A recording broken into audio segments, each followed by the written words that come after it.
Hey, welcome back to my channel. If you're new here, my name's Claire, and today I am going through a bit of a what I read in the past week. So, as always, most of these were audiobooks. In fact, they all were. And so I'm going to start with a series. I've been reading the Neon Gods series, and a lot of these books this week, and actually this month, really are like dark romance. So if you're not into that, you may not be into the books that I'm going over. But in terms of the Neon Gods series, I read 4 of the books. I believe there's 7 or 8 in the whole series. I read the first one last week, so I went over that last week. And then in terms of the order, the first one that I read was called Electric Idol. These are all by Katie Robert. And in this book, this one basically takes us through the romance between Psyche and Eros. And so essentially there's a party. Eros is pretty much his mom's fixer, so anytime she needs him to deal with anybody, he's the one that goes and does it. He's very dangerous. Psyche basically stumbles across him in the hallway of a party and notices that he's bleeding and offers to bandage him up.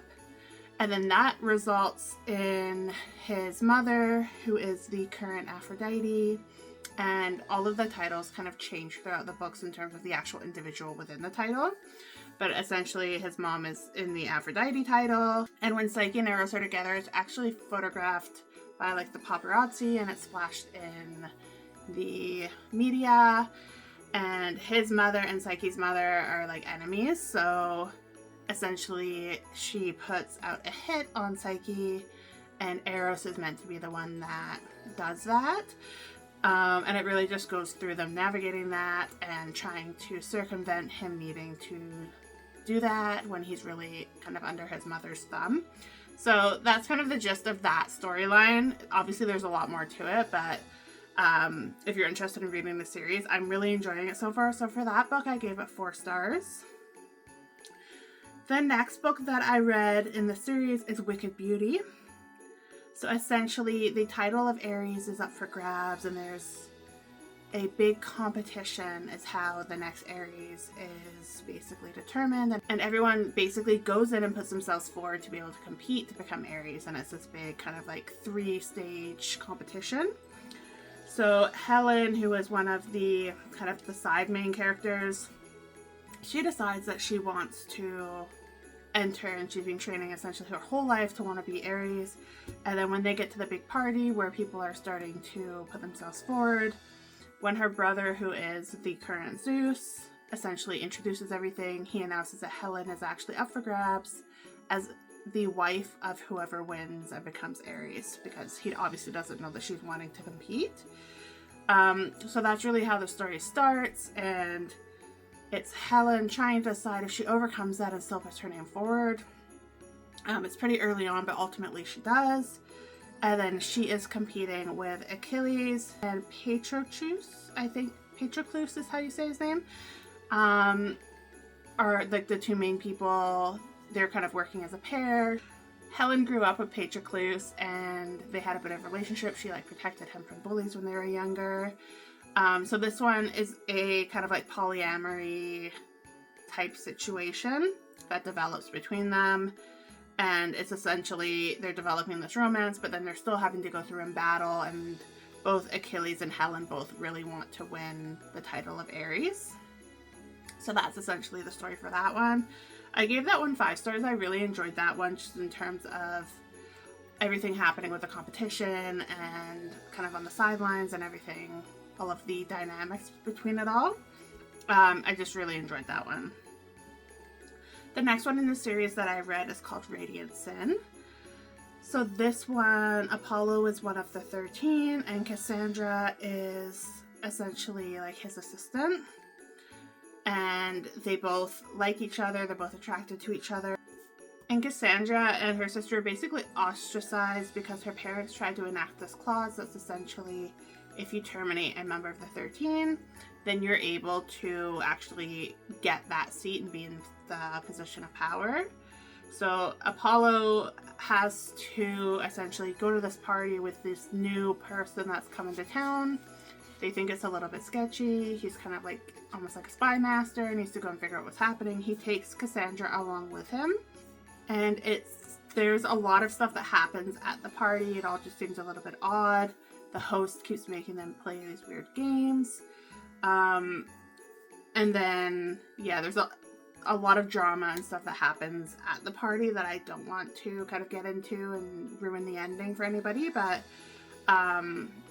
again, it's just like the uncertainty, trying to figure out what the host is up to, and are they safe, are they not safe, all of that. So it's a little bit risky. And then also Apollo and Cassandra are trying to like go around the house and see what they can find out in order to be able to bring information back to Zeus.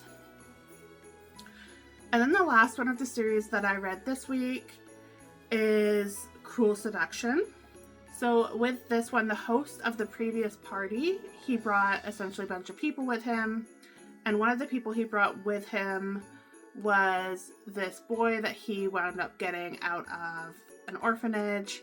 And that is...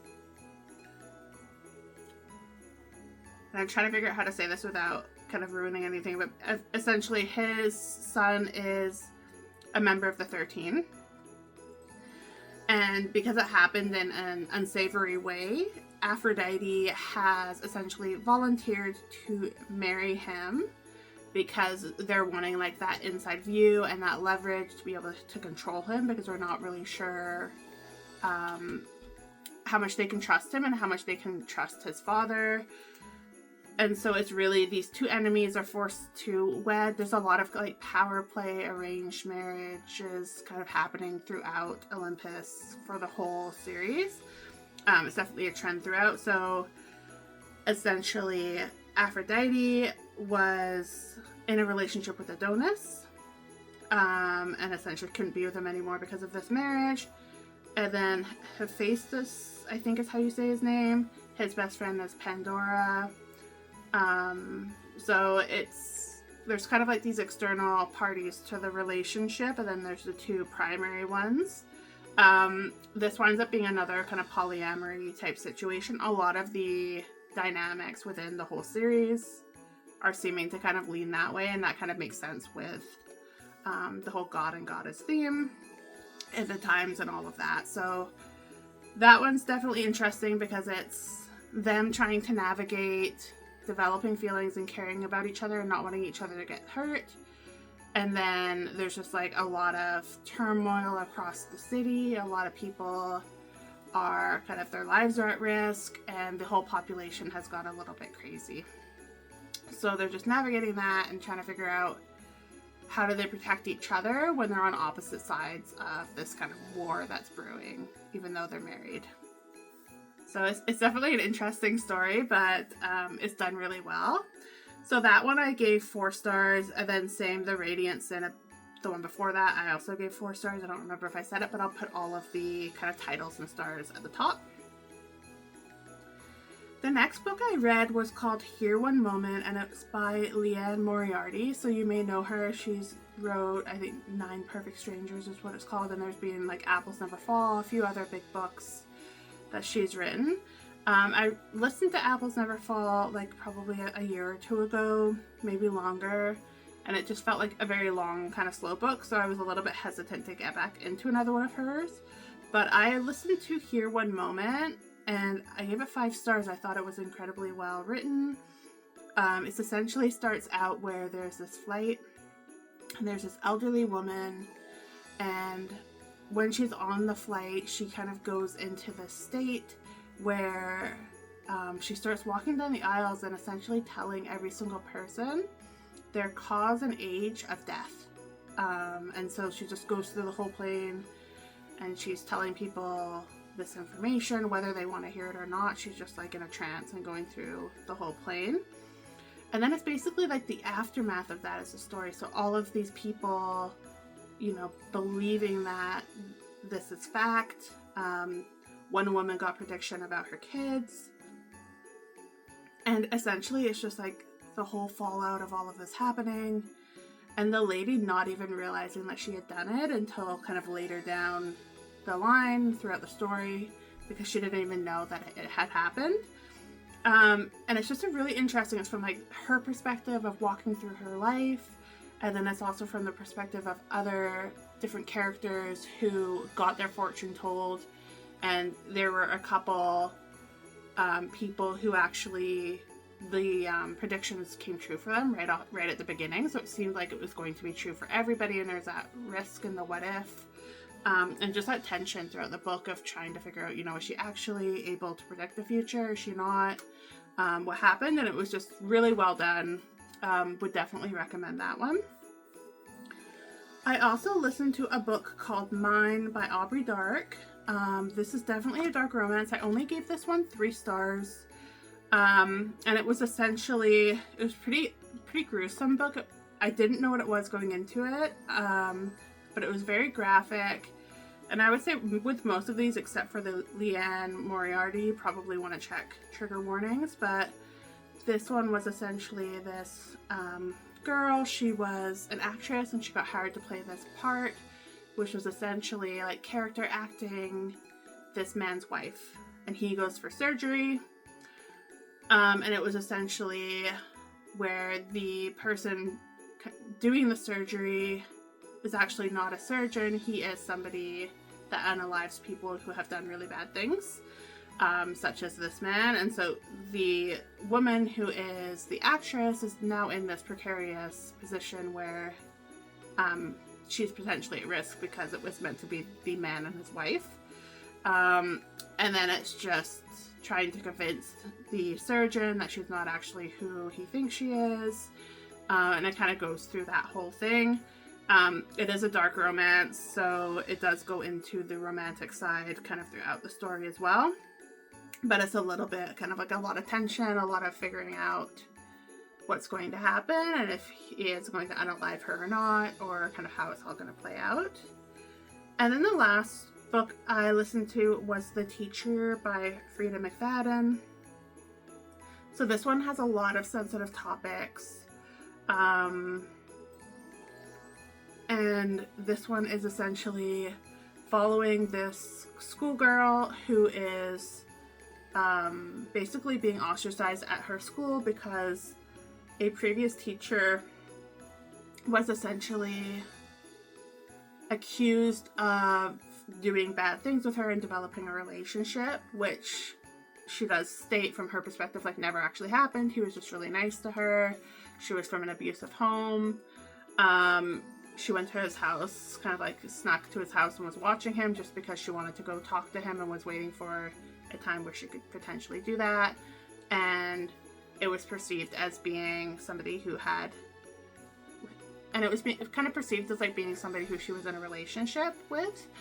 And essentially it's not really clear throughout the whole book, like was there actually legitimately a relationship, was there not a relationship, and trying to kind of understand that. But the story really follows Eve and Nate, who are married teachers at the school. And basically Addie is in both of their classes. Eve is like a really uptight math teacher. Nate is a really kind of like, you know, favorite teacher, English teacher kind of personality. And so Eve is really worried that Addie is going to jeopardize either her or Nate's career and put them at risk. There's also a lot of tension in Eve and Nate's relationship, and it really just goes through the story of Addie navigating this school environment where she's being bullied and ostracized, and then Eve being really hard on her, Nate being really kind to her because he's like the nice teacher. And there's a lot of kind of twists and turns throughout the book, but it's a really good book. I really enjoyed it. I know there's a lot of negative reviews for this one, you know, 1-2 stars. Like I said, it's definitely a heavy topic, as I'm sure you can guess kind of by the description, but I thought it was really well written, especially considering it's like a harder topic to really navigate. But I thought this was really great in terms of the overall story and how it was laid out and the pacing and everything. This was one that I kept wanting to go back to and finish kind of as quickly as I could to see what happened throughout the story. So really enjoyed that one. As I said, that one was 5 stars. And so that is 7 books for this week. I got through quite a few. As I mentioned before, I listen to my books really quickly. So when I'm listening to these, they're like 2 or 3 speed kind of timing. So that's just what helps me concentrate, and that's the pace that that's like the pace that I enjoy listening to books at, just to keep my focus and keep me engaged. I find that if it's slower, I struggle a little bit, but those are the books for this week. In terms of my favorite, I had 3 5 stars. So I had The Here One Moment, Wicked Beauty, and The Teacher. I would probably say that Here One Moment was my favorite book of the week if I had to pick one. And just really enjoyed that story overall, as I mentioned. But a lot of really great books this week. Thank you so much for watching. I hope you enjoyed this. If you've read any of this or you're thinking about it, please let me know in the comments. I'd love to know what your thoughts were as well. And I will leave my Goodreads tag link kind of in the description. And thank you so much. I hope you have a beautiful day.